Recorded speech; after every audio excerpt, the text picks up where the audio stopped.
This is a film about Quentin Wall. This is a story that tells about his brains and his memory, and what he often hears, the sound of twittering birds.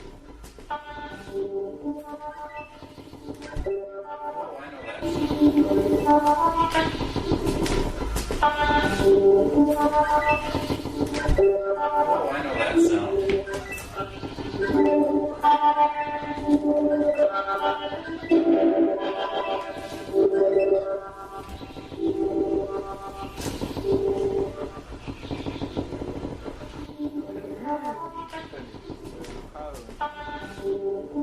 Birds. So that is why he calls the personal instrument he developed to contact the world, a Twitter machine.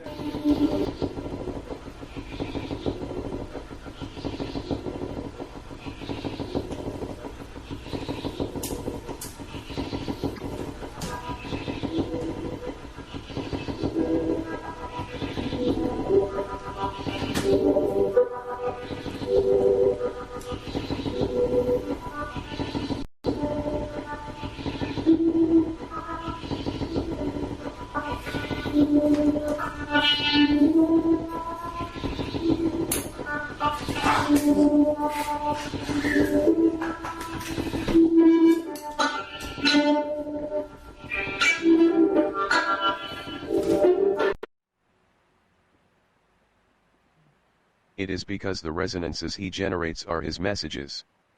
He has been observed and analyzed by many experts, but no one has given his case a correct diagnosis. This film is a call to everyone to react, when you are able to understand his case.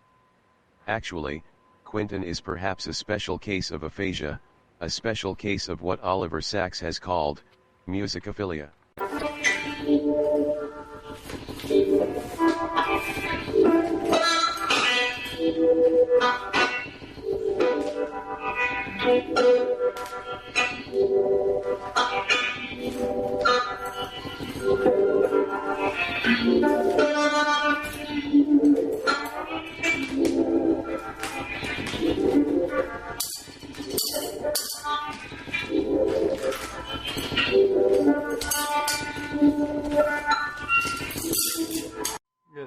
As a child he did not talk much, and if he did, often incoherent.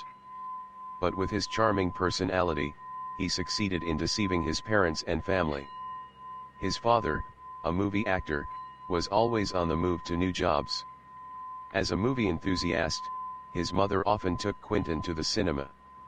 Because of his intelligence he had never really problems at school. Aphasia is a disease in which the voice is lost, totally or for many normal speaking sounds, mainly due to a failing left hemisphere, where our ability to speak is located. For most of us, aphasia is associated with a particular memory disorder. For Quentin, his memory is not a personal thing. His memory fails, he has not very much personal memories.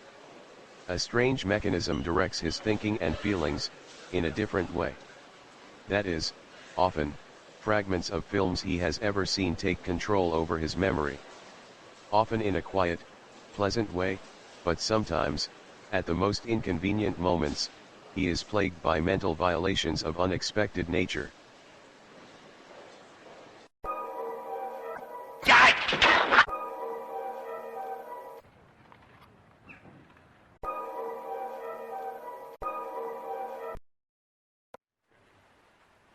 Then, the normal human fears, as we all can feel them, are transformed in his mind, and projected in sudden explosions of sound and visual jigsaws.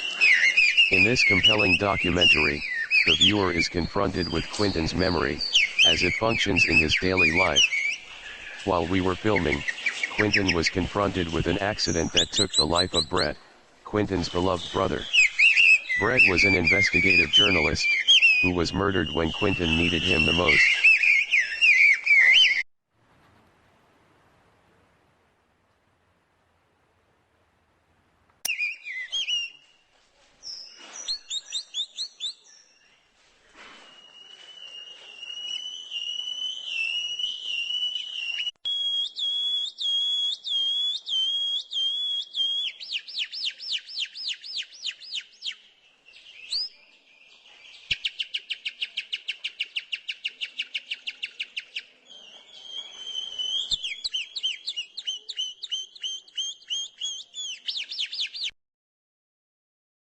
In the course of his life, he developed in a special way, how to deal with his aphasia, and his exceptional memory problems. A particular form of acoustic musical nature allows him a kind of regulation in dealing with the cinematic infringements. It is remarkable how he can contact his family in various places in the world, as if he possesses a personal designed Skype. His invention is simple, personal, and simply ingenious. A simple copper cup generates vibrations that make contact with the figures that populate his memory. In a precise manner, he strikes a pestle over the rim of the mortar, and so he can contact not only the telephone and internet networks. Want to buy some tickets to a movie? Grab the tablet that's in the kitchen. Go to Fandango on your iPad. Because his sound waves also contact hidden personal data mines and Buy your tickets. It's that simple. The whole website in the palm of your hands. surprisingly, his own brainwaves. And again, we can look at this in landscape mode if we'd like. Go back to portrait. These regular sessions with his brass cup allow him to overcome his lack of words. He knows how to compensate it. With this exceptional acoustic musical therapy he can communicate. And there is even more. In his sessions with his copper cup, he learned that he possessed a fine awareness of what is called synesthesia. He realized that we all do not experience what he does, that all sounds and music have their own colors. But now he knows that the combination of his memory images with the hallucinations he experiences in music are personal and private to him. We will see that when he visits his brother in Venice, he will experience how he can generate the most beautiful colors with his cup. In his mind, he can generate hallucinatory echoes from the treasures of the city. Quentin's sounds can turn the world into a hallucinatory glow.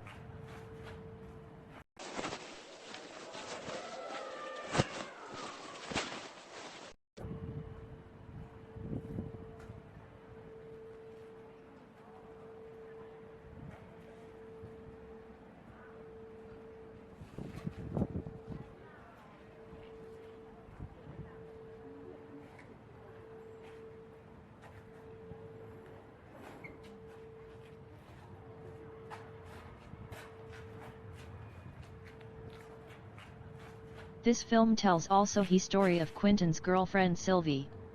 It is a normal film, but also a karaoke film, and a personal blog, and is part of a few other genres. The story of how Quentin tries in vain to bring together his disintegrated family. Or maybe it is mainly about his dream instrument to get a grip on his memories. It also illustrates how Quentin sometimes is plagued by failures in his mind, causing him excruciating pain. Sometimes, Quentin is getting crazy, being imprisoned in this closed mind. He then wants to make contact with Sylvie, his friend, but how? When they are together, and he feels as a prisoner in his cell, he tries to communicate through all kind of improvised sounds. Then he looks for a way to soften the pain in his mind. What can help is a trip to the Iron Column, near the Stedelijk Museum in Amsterdam, the Sarah Column, where, in walking around, he can stop the pain. Temporarily.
Oh! Oh! It's a triangle. Oh! I get it now. Let's go.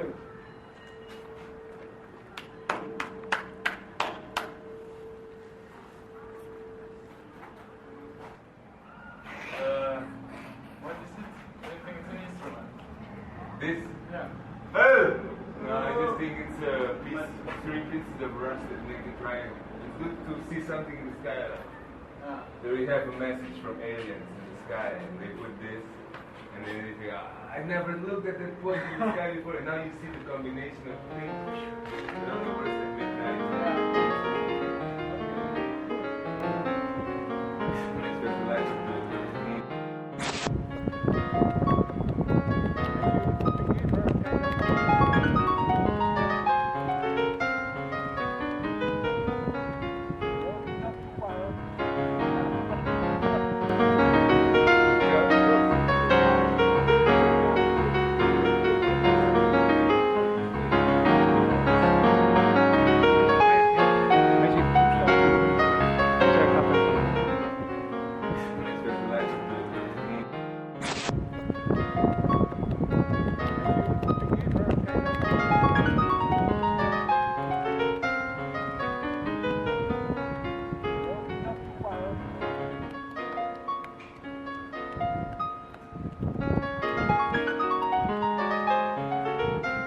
Again, Quentin makes an attempt to contact Sylvie.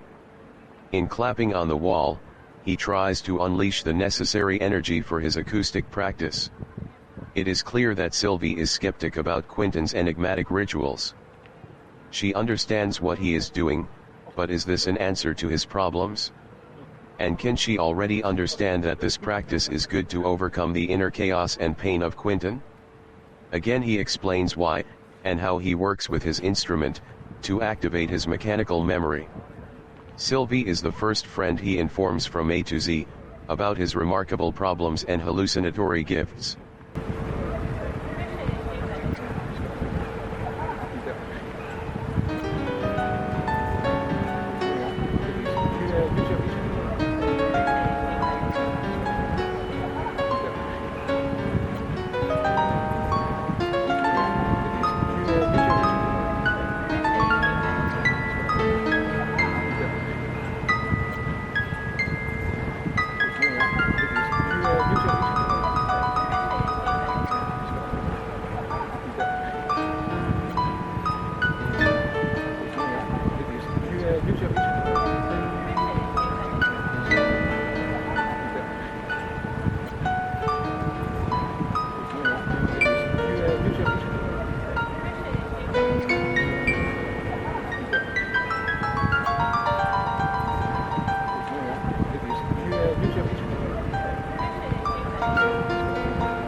The first one, after his mother died, who knew all his personal idiosyncrasies.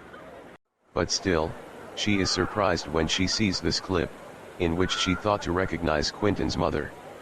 "No, not my mother," he said, "but still she is my mother."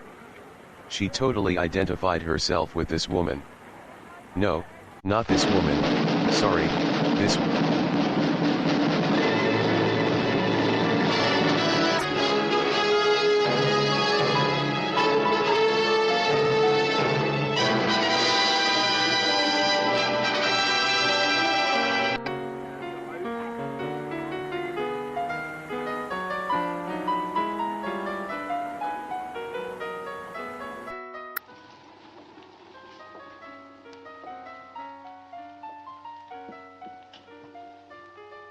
I'm going to kill you. I know. If I don't kill you first.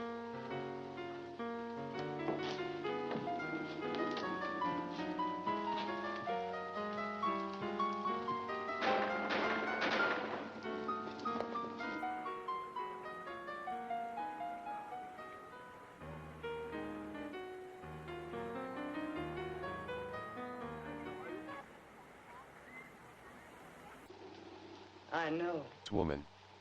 If This I was a don't kill crucial you moment in the first. relationship between Sylvie and Quentin. Joan Crawford as his grandmother's image, and Dalida as his mother's image.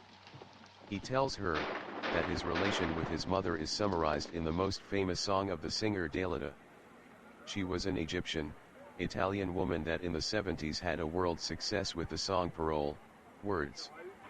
When his mother felt sentimental or wanted to comfort him, she let him listen to her interpretation of this song, and then he and his brother would sing this song.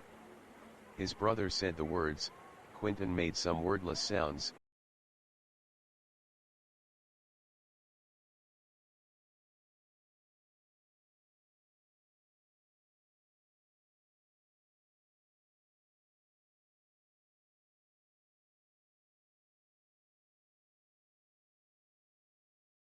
Mother always said, Quentin, I already heard your voice with the right words. You will be a great speaker, later. And in his mind, he never got liberated from these words, caramels, bonbons and chocolates, parole. That is, words, are as caramels, sweetmeat and chocolate.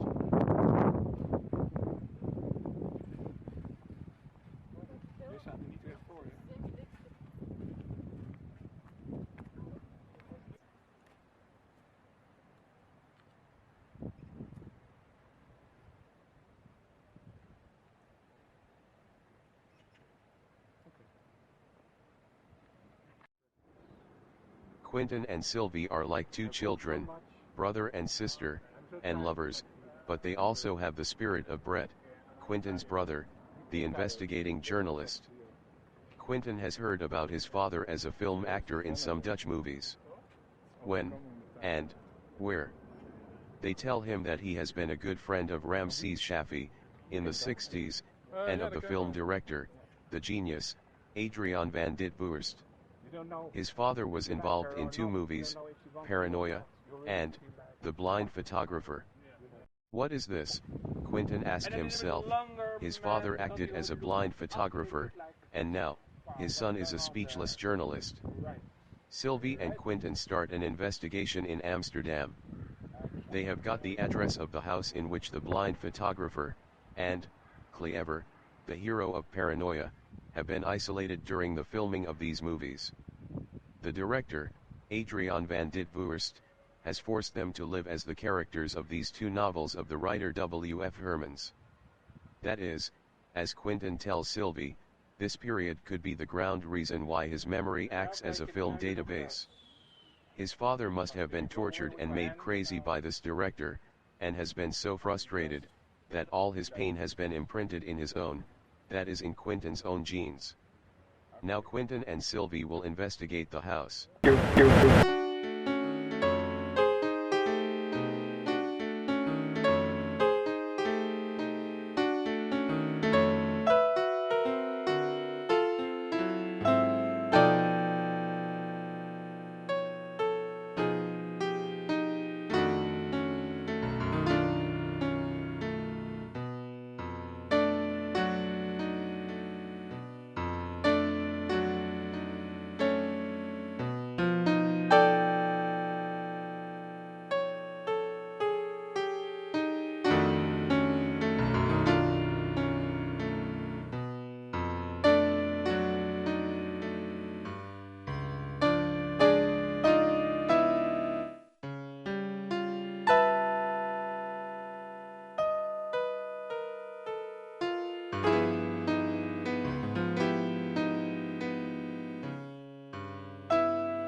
Licht aan.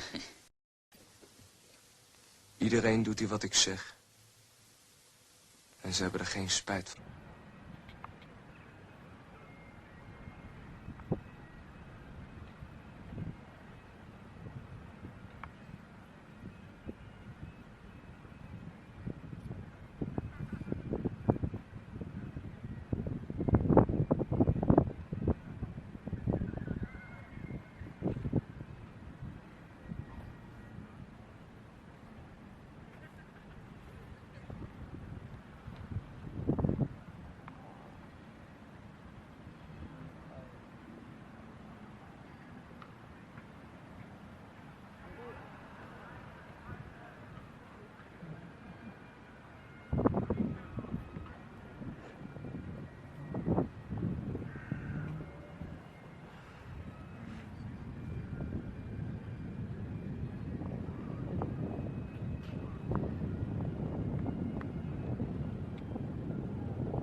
Hi Sylvie. I hope I'm not disturbing you. You do not know who I am, yet, but Quentin will recognize my voice. He knows who I am. Okay, I am the voice of Quentin's mother. Quentin himself has called me, by letting the vibrating sounds escape from his personal assistant. Has he already told you about his trauma? Sylvie, I have to be honest with you. Quentin has been, since his birth, in a strange condition. It is a form of aphasia, a kind of Oliver Sacks-like condition. His memory can handle only cinematic images. All he remembers is arranged in a kind of cinematic structure. Sylvie, people like you and me have a normal memory. We remember our past on a personal way. Normal memories are part of what Rupert Sheldrake calls morphogenetic fields. I repeat, morphogenetic fields. What the hell are morphogenetic fields? Well, according to Sheldrake, besides the well-known electromagnetic fields, nature has another collection of invisible fields. These are the morphogenetic fields that define all forms of the creation.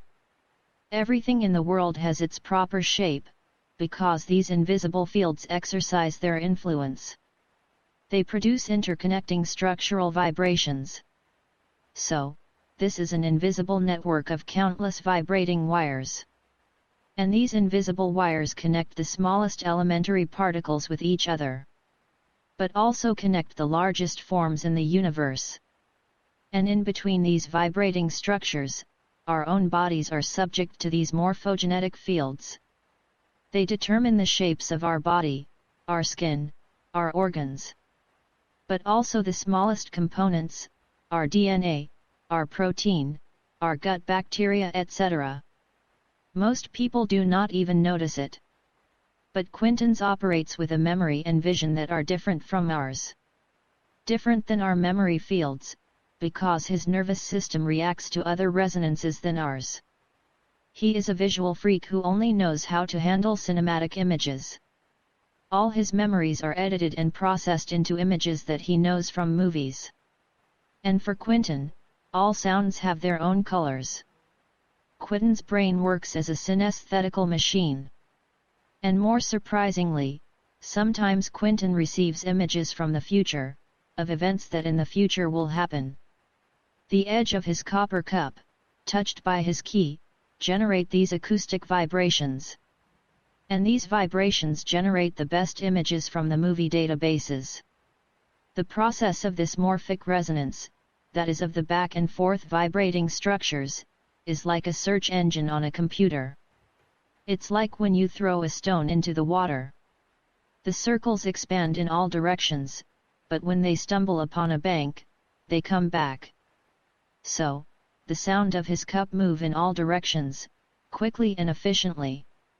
And then, driven by his special morphic resonance, they return to him. And the resonance places all kind of images of events in his memory. I know, Sylvie, you want to know more of his family. He is now an orphan, his mother has died. His father disappeared and his brother is on a dangerous journalistic mission. In Venice. How would you feel, if your mother was dead, your father killed, and your brother is on a dangerous mission? And then, to obey to my wish for a family reunion in Venice. Can Quentin really call his parents from the dead? Sylvie, Quentin's responsibility is to find the most perfect available karaoke images. Quentin remembers all too well how I, his mother, resembled the image of the singer Dalida. He even asked me if we were not born as identical twins. I often played Dalida's Dying on the Scene, a song about dying on stage. A very sentimental and energetic song. But Dalida did not die on the stage, singing to her public. Dalida committed suicide with sleeping pills, alone on her bed. I, Quentin's mother, died in a traffic accident. And the death of Quentin's father, a gruesome death, is never been solved. But still popping up in Quentin's memory. Sylvie, Quentin's copper cup, his personal instrument, acts as an old jukebox. With a streaming video image, controlled by Rupert Sheldrake's morphic resonance idea. In this cup, that is a combination of Steve Jobs' iPad and a movie machine, Quentin reads the past, the now and the future. And we would be able to laugh, or maybe even be jealous of him, if he was not plagued by that sudden malfunctions. They always seem to interrupt his normal life. Like an unexpected thunderstorm. Diabolical interventions on his peace of mind. I have a suggestion, Sylvie. Why do you not help Quentin in organizing our family reunion?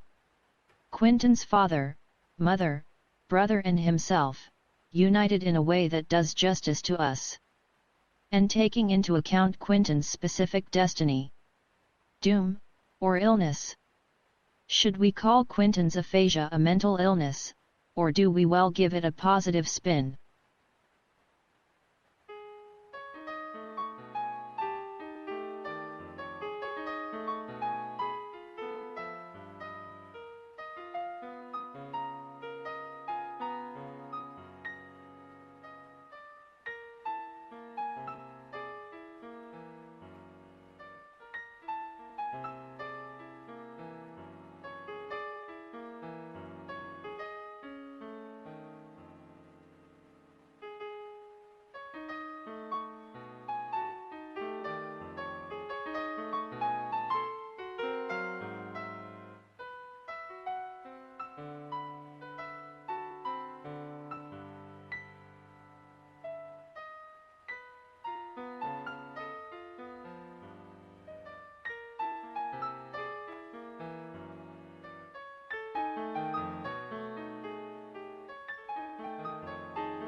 Coup de téléphone urgent donné à Alain Delon, Dalida.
Comme j'aimerais que tu me comprennes.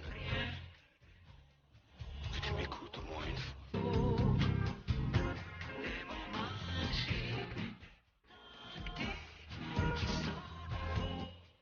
J'ai mon rêve défendu.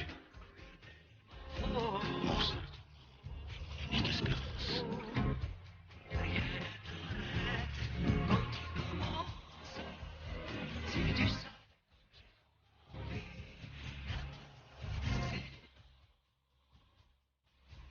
Tu es pour moi la seule musique qui fait danser les étoiles sur les dunes.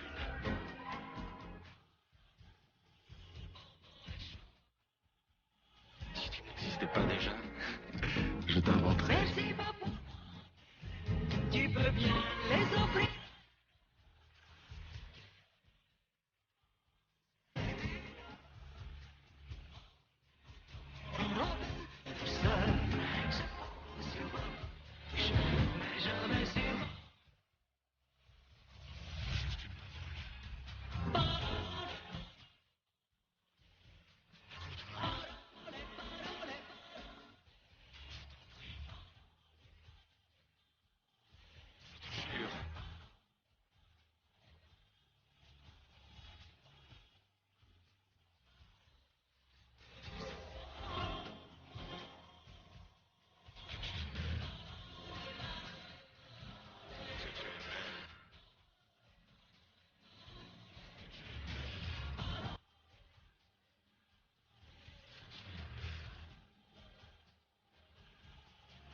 Bravo Dali. C'est bien parlé aux hommes. Mesdemoiselles, je vous en prie.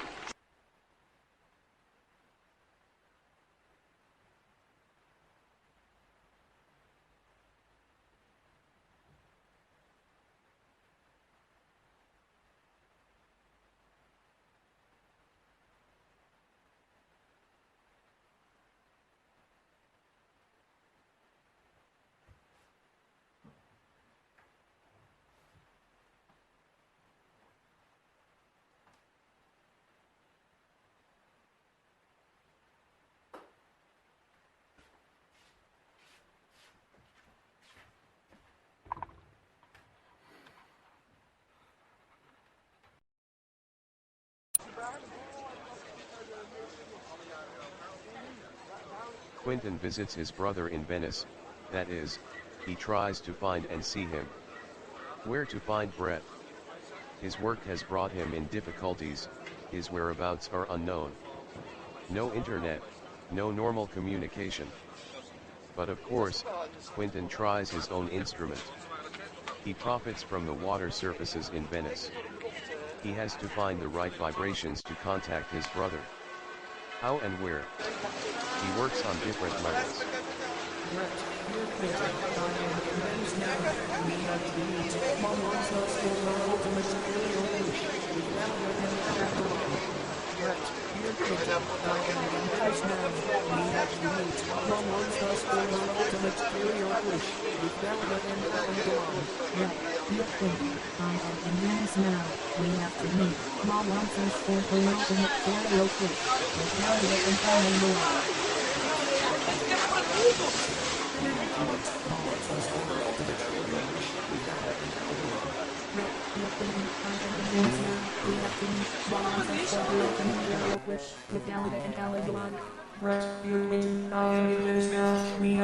Ik voel me echt ziek. Brett, dear Quentin, I am in Venice now. We have to meet. Mom wants us for her ultimate karaoke fish with Dalida and Alan Delon. Dear Quentin, I am in Venice now. We have to meet. Mom wants us for her ultimate karaoke. Want dat heb ik wel geleerd van Steve McQueen. Geen korte scènes, maar heel lange scènes. Dat heb jij ook al gezegd. Maar Steve McQueen, Steve McQueen dacht ik, jij doet dat. Jij doet wel heel 10 scènes en dan is de film klaar. I am in Venice now. We have to meet. Mom wants us for her ultimate karaoke wish with Dalida and Alan Delon. Brett, dear Quentin, I am in Venice now. We have to meet. Mom wants us for her ultimate karaoke wish with Dalida and Alan Delon. Brett, dear Quentin, I am in Venice now. We have to meet. Mom wants us for her ultimate karaoke wish Ja, maar ik with had ook... Dalida and Alan Delon. Ik was ook gedraaid, want hij stond in het midden eerst keer. Ja,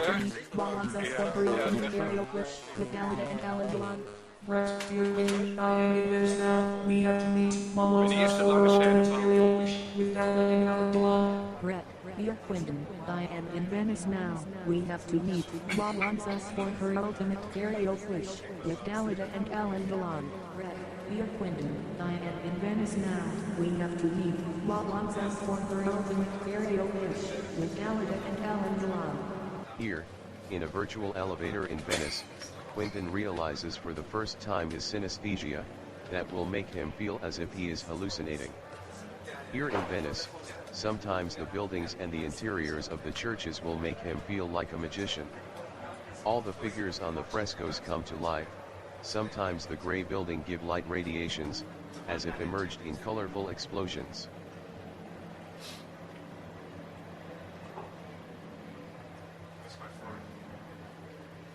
Miss my floor.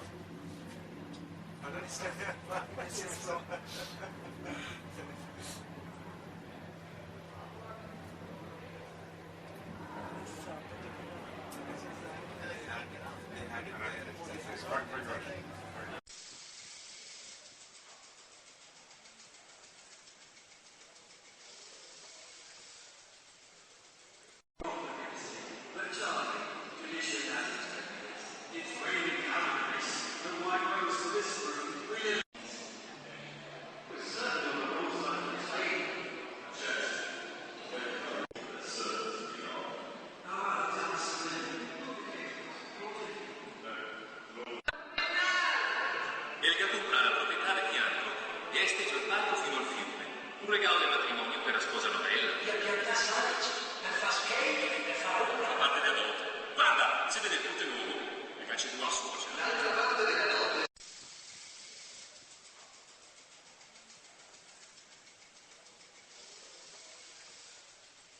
But now, Quentin feels this beauty is not for now. First to find my brother. He starts examining the city. Though Venice is the city of memory places, he now has no interest in these buildings. First to find his brother. And then, suddenly, he sees the big rabbit on the water. This reminds him again of his father, who after his film career presented himself once as a TV personality who traveled the globe as a cultural investigator.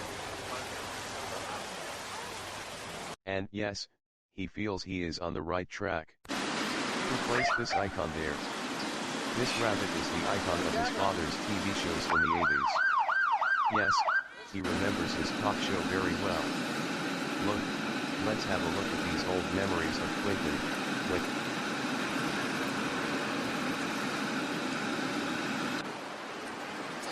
So, listen up very carefully, and Richard here will explain the clues to you, and then I'll come back and tell you how to play a rock quiz. 1027. Which Pat Benatar album's cover features a picture of her drummer's child?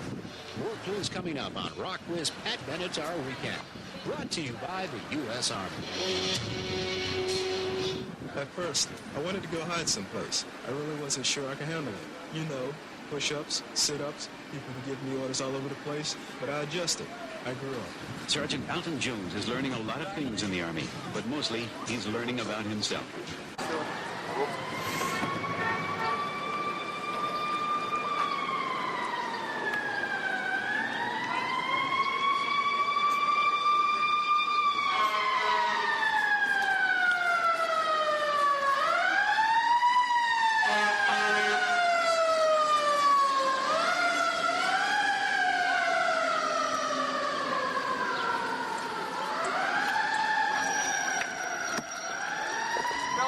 In het nieuwe programma van Radio Robotic TV. We hebben een hele hoop mensen voor u geïnterviewd en spannend verhaal gaan we ervan maken. U ziet, we zijn hier op 2000 voet boven Amsterdamse Pijl. Robotic TV schuwt geen middelen om voor u een spannend programma in elkaar te zetten. Ik zou zeggen, veel kijkgenot met dit extravagante, internationaal georiënteerde programma. Mocht u klachten hebben of opmerkingen over het programma, schrijft u maar eventjes naar Radio Robotic Televisie in Amsterdam. Dan komt alles voor elkaar. Ik zeg nu terug naar de studio in Rotterdam.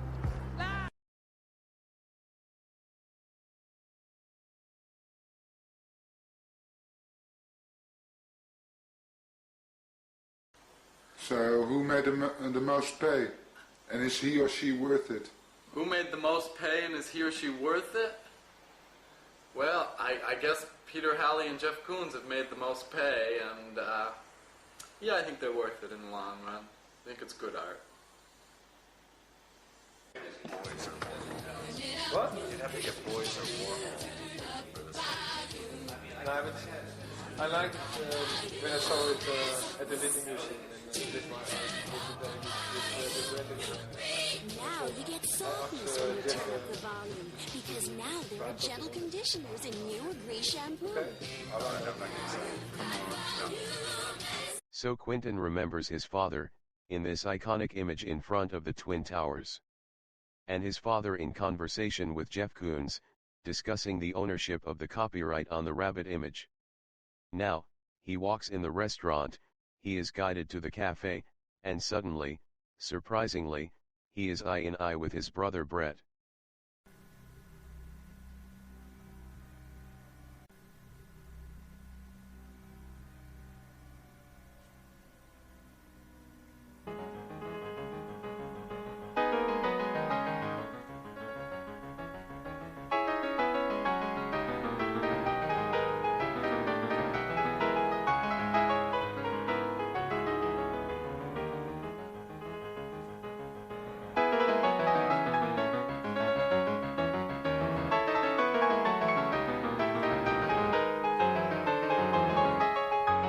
But is that what Quentin wants from his brother?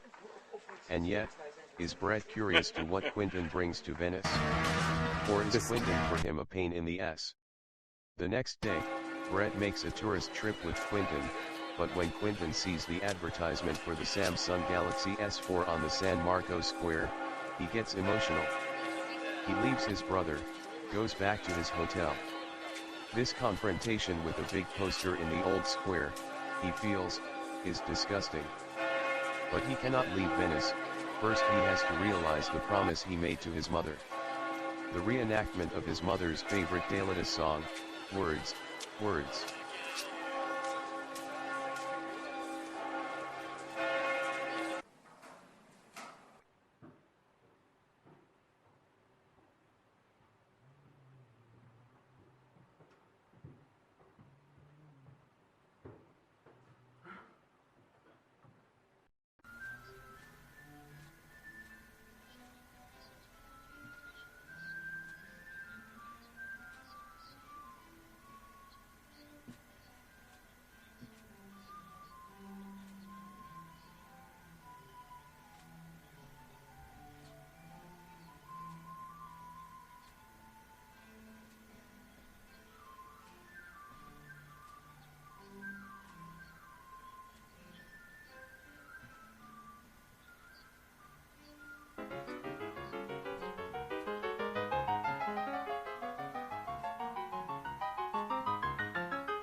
These are the silent colonnades of a cloister or a palazzo, the type of building in which the old writers located their memory places. To learn to use your memory for a lecture, they suggested the room of a palazzo, or the gardens of the cloister, to put the content of your lecture on different locations. And in remembering these locations, you can memorize the parts of your story.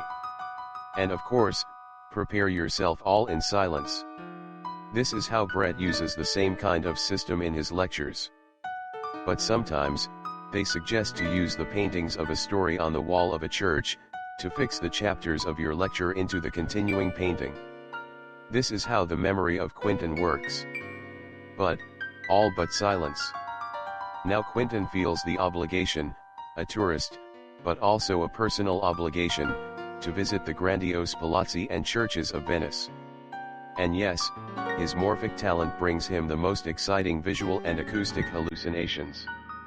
He sees what we see now, the frescoes in the churches, as a kind of digital mechanisms. Better, Quentin's world here is like being immersed in a cinematographic cathedral. All the painted masterpieces are as exciting as film scenes. They even have subtitles, to be better understood. What is normally a static painting, is now in Quentin's eyes a moving movie. And the normal reality is for him as a kind of fresco-colored painting. This is his synesthesia, in a never-heard-before variation. Nor Oliver Sacks, nor Ray Kurzweil, nor Rupert Sheldrake speak about the phenomenon he is. Although these men know all about digital, spiritual, mechanical and morphic-driven vibrations, they never heard of Quentin, the incorporation of the ideas of these three popular scientists. Quentin feels himself to be the most grandiose of the memory teachers. His memory is the Sheldrake part, his synesthesia makes him a sex example, and his feelings of being part of a digital personality makes him an example of the singularity of Kurzweil. Such a gifted boy, but nobody can learn him to speak as a normal being. Is Quentin honest to us? The day Quentin explained how he sees the world, and how his memory works, a few people could understand him. Most of his environment, even most of his friends, said he is a dealer in lies, a crazy pig. We hope, we expect him to be honest, but most of us feel uncomfortable. Only Bram and Paul, his best friends, believe what he says. Because, the film fanatics they are, they have studied the collected works of different film directors. They know the work of Robert Bresson, John Cassavetes and Alfred Hitchcock by heart. And they try, day and night, to remember and reenact the most dramatic and best scenes from their films. But it is easy to fail, when repeating some crucial movie scenes. Quentin is a natural talent, he knows always all the details. And now he had confessed how his exemplary memory was responsible for this talent. He has only one weak point. His brother, Brett. When thinking about Brett, his memory fails, and the image of his brother seems like a slipping film strip. Quentin's favorite movie had always been The Samurai from the French director Melville. Alain Delon plays the silent killer Jeff Costello, silent and full of death desire. And yes, the resemblance of his older brother to the image of Alain Delon is too evident. And his jealousy to his brother too big, so his memory fails. And now, his brother as the investigating reporter is involved in an art swindle in Venice. He has to visit him to respect his mother's last wish. To organize a family reunion, in Venice. A question of life and death, the dead parents, the living brothers.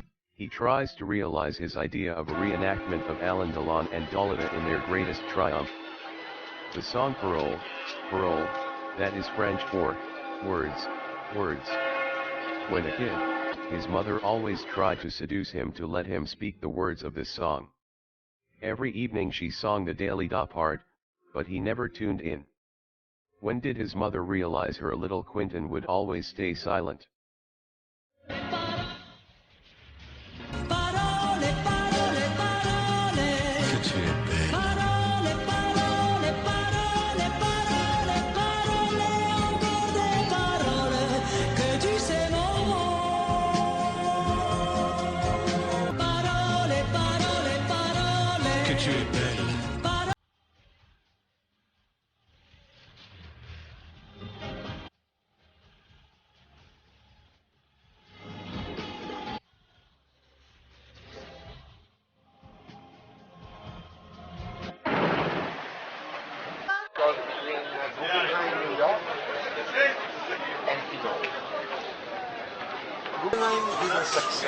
Yeah, and no, but the Venezuela has been extremely open. So last year also, last Biennale was also the same condition where partly a little bit like a good communist, you know. So politically there's Quentin hates his brother, and disrespects him, but in the real world, Brett is quite a genius. As the more well-known investigators, like the WikiLeaks Assange, or Snowden and Joris in Mendes, Brett is also a hardcore investigator. He knows the world of arts, he is an artist himself, and he knows all the tricks of this world.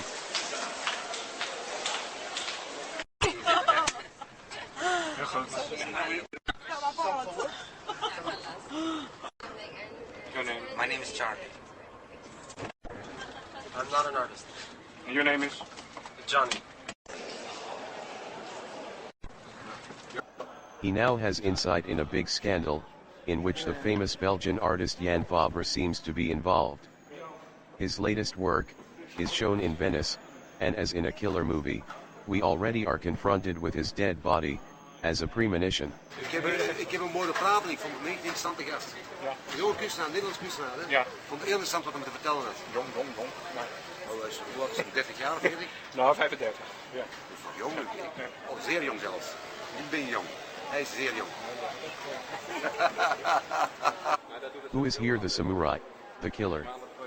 Why this sculpture of the dead body of Jan Fabre?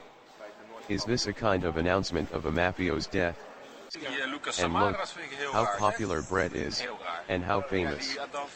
His investigations involve the artists and the dealers, and this work is part of a worldwide publicity network. If Alain Delon was a star, Brett now seems a star in his own right. But then Quentin gets suspicious. Is Jan Fabre a victim, or an organizer, of his own death? Quentin is full of mistrust. What is the role of Brett? Perhaps is Brett the samurai, the killer, and perhaps is his role as investigator. Well, ask, what is the difference between Brett and Quentin? Brett is the researcher. He pretends to look at these photographs as sculptural objects, but in fact he is already thinking about his next step in the research for his art swindle project. He seems to be sure to be on the right track. And then, in a quite an exceptional meeting, we see the two brothers meet, not greet. Quentin is the autistic artist, who is involved in his brainwaves, and as a consequence, in the curiosity of his environment.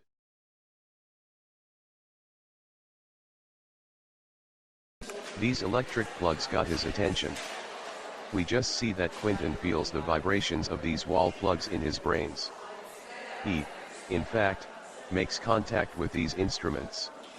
They exchange information, without words, but through vibrations.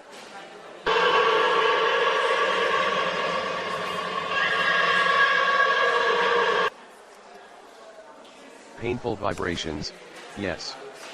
Here we got an experience of the scraping sound that Quentin can feel when he communicates with his digital surroundings. Can we really imagine the pain of his daily life?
Here in Venice Quentin just feels at home. And in this room here, he is quite happy.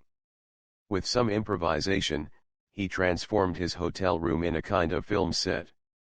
Although he is not in Japan, not in Tokyo, he wants his world to look like a scene from a Ozu movie. His favorite Japanese film director, Yoshijiro Ozu, always loves simple, Mondrian-esque houses, with small rooms, and, most important, the camera at floor level. He feels now at home, while he knows the camera is trying to emulate his favorite Ozu movie. Which one? He tries to find some scenes from Ozu's movie Tokyo Story on internet, but he gets the wrong connections. So now, Quentin start his own personal work. That is, always generating all kind of vibrations. Because, vibrations stimulate his visual feeling. Acoustic vibrations, but also more subtle organic vibrations, corporal atomic and subatomic vibrations. And, of course, all kind of visual vibrations.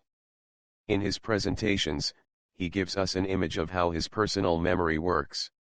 While his cinematographic memory works on the usual databases, this personal memory is a total container of all kind of vibrations. And now, because he cannot make contact with his favorite Ozu movie, he will show us how his personal memory works. In general, his normal memory is as a database of all the seen and not yet seen movies. Interesting, but not difficult for you to imagine how it works. More interesting for us is, to get a feeling how his personal memory works. That is, how he communicates with family and friends. Look, now, he will make contact with his own side to show us how he can only memorize as short vibrating fragments of his past. Vibrations that are effective only, if the water is near. Amsterdam, Venice and, here, the coast of Argentina. From these places he uses the vibrating waters to let his memory work. In little, again and again rewinding fragments of the reality, he built up his own personal memory system. No memory palaces for him, only short film strokes as witnesses. But, for us, more important, is to know that these waves show us a representation of the vibrations he generates with his copper cup. This is also a good example of his synesthesia.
Tof, die assistent van Arnold Zeeman die wil me ontmoeten. Ga ik even bellen later. Hier? Hier? Hier? Ja, hier.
If this is Quentin voice, it is not just a thought experiment, because we know Quentin cannot speak. If I say, you listen now to Quentin's voice, I hope you believe me. So when I use the word I mean Quentin. Okay. I hope you recognize this well-known movie. And do you recognize him, the movie star, that is here inspired by Jesus Christ? Yes, it is the slave Ben-Hur, winning horse races in the Roman Colosseum in William Wyler's great movie Ben-Hur. Yes, it is Charles Heston, as the turned Christian slave Ben, who is the winner in this great, incredible movie from the 50s. Charlton Heston in his best role. In modern words, we call this film, and all what we see in this movie, iconic archetypes. Every part of this movie is recognized as a book of never-to-forget memories. For most people, these experiences they have when seeing the movie are outside their personal world.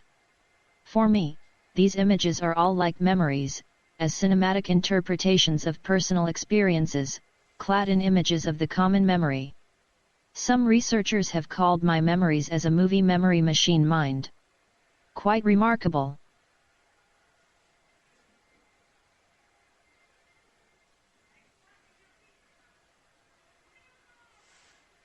Quentin's name is Quentin Wall. So, nomen is omen, he has always had a special attention for the walls of the him surrounding architecture. Here, in Venice, he tries to make contact with the spirit of his father. In analyzing the wall here, he knows what he is looking for. He wants to evoke some of the most experimental periods of his father's work, an outline of his Rabbonic radio TV video work, from the 80s of the last century.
And now Quentin takes his time for a tourist exploration of Venice.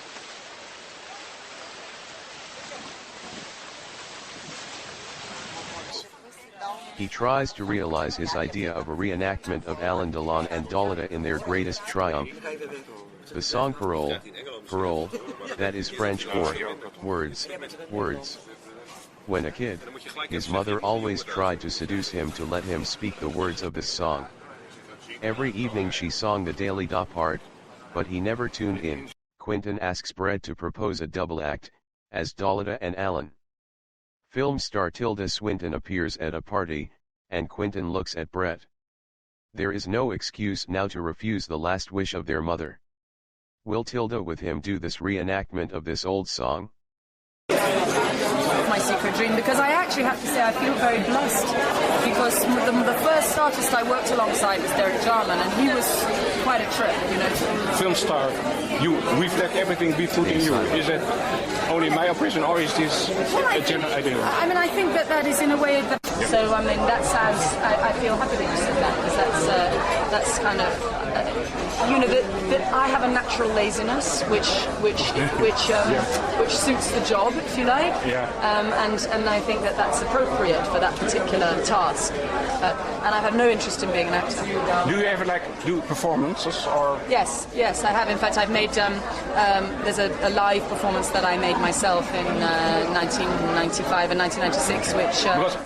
Yes. Because this is the question that I once can ask you. To invite you to a performance for me or with me or...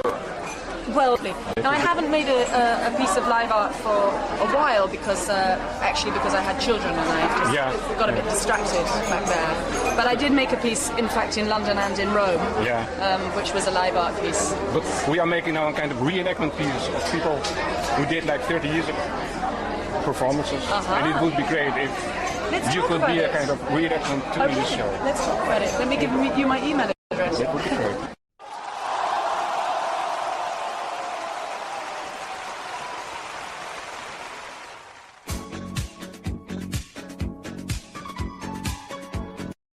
Both Quinton E. and Brett feel great now.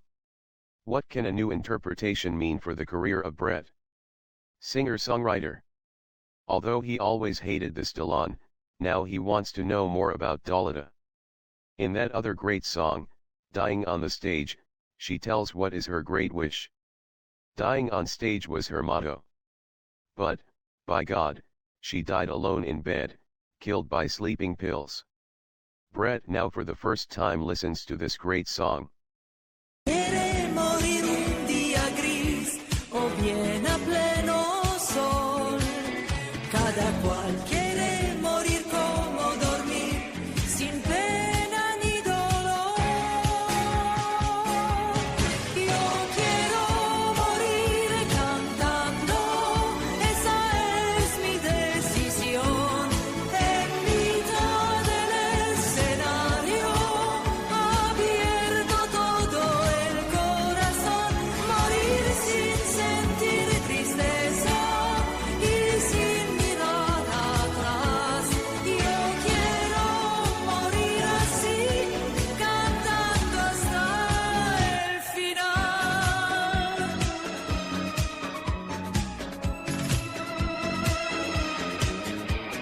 Ven, pero no vengas en soledad. Las dos nos conocemos muy bien. Casi ganaste una vez. Ven, pero no vengas en soledad. Well, I'm going to speak today about morphic fields. And morphic fields are the organizing fields of self-organizing systems at all levels of complexity. They underlie the organization of minds, of bodies, of crystals, of plants, of molecules, of stars, and of galaxies. They're the fields that give things their form, their shape, their organization. So I'll be talking about the nature of morphic fields. I'll be talking about the way they have a kind of memory within them through morphic resonance. And I'll be talking about various experiments. Listening to this Rupert Sheldrake, Brett now for the first time understands the exceptional gifts of his brother. But now, Brett's work in the art swindle investigation must continue. He is called for a meeting, an urgent meeting, and a helicopter waits for him. His groupies and girlfriends wave goodbye to him, yet do not know that this is their last goodbye to Brett.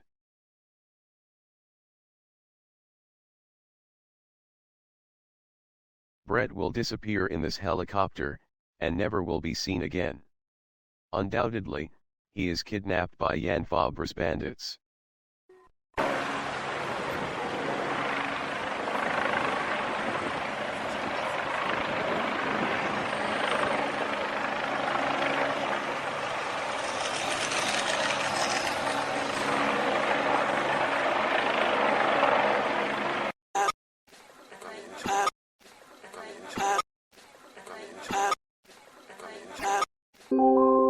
You have a WhatsApp message. This is one of the most traumatic, but also most liberating moments, in Quinton's life. His presentiment tells him, there is an important message on his phone. But he does not want to listen. He is sure, the message will be both traumatic and liberating. But he has no idea what kind of message it can be. Quinton is not prepared for this news about his brother's death. So, the shock of the news will be dramatic.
Now, after the death of Brett, Quentin has to give up the idea of realizing his mother's last wish.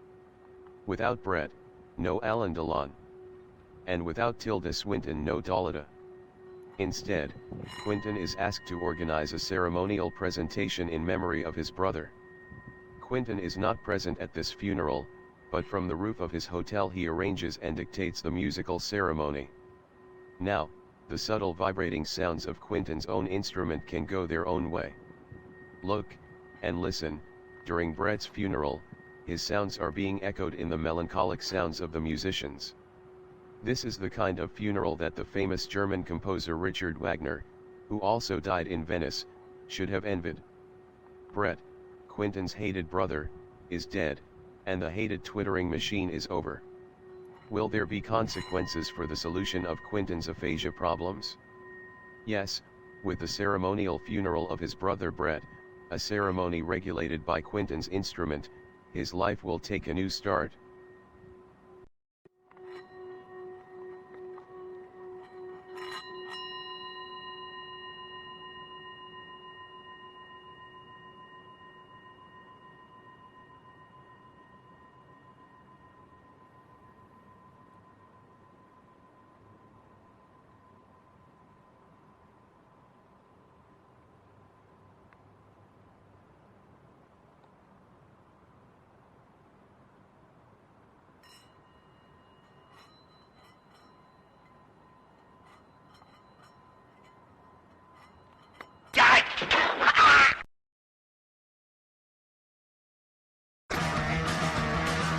This.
Hi, I am Quentin. This is the first time in my life I can use my mouth and my words again without problems. The doctors don't understand it, but it must be some kind of miracle. I can speak again. Thanks to the death of my brother. The shock when I heard the news was so great that I really felt a kind of explosion in my mind. Yes, this gave me back my speak. It must have been some kind of psychological thing. Brett, this talkative brother of mine, was always busy. And me, his victim, always oppressed by his strong ego. 25 years he has confronted me with my disability. That is, he made me jealous with his verbose, always active mouth. I always felt he talked so much just to oppress me. He thought, as long as I am talking, Quentin cannot express his own words. Now he has been killed by these mafioso types I know so well from my memory. But I cannot remember one movie that teases my brother's death. Being killed with a piano? While playing Scriabin's music, this enigmatic Russian composer? Scriabin was an aesthetic artist like me. His music was always like a colorful practice. So in a sense, this murder of my brother made while playing Scriabin also feels like I was one of his murders. This makes me proud, because now I can use my speak organs again. Brett was always fighting the bad guys, but he himself was also a bad guy. To fight against his younger brother as his strongest enemy, that is what he did. I must be honest, his death is a liberation for me. So I feel in more than one way liberated. So I feel in more than one way liberated. This is how I confront me now with you. For the first time, I can speak with my own voice as a normal person. But I still try to organize a karaoke party, a reenactment of Dalida and Alain Delon's Parole Parole, still for the memory of my mother. One of these days, you will see me again. And if I do not find the right actors, I will do it myself, as Dalida and Alain Delon, together in one person. Talking and talking and talking, as in a conversation with my brother that I waited 25 years for.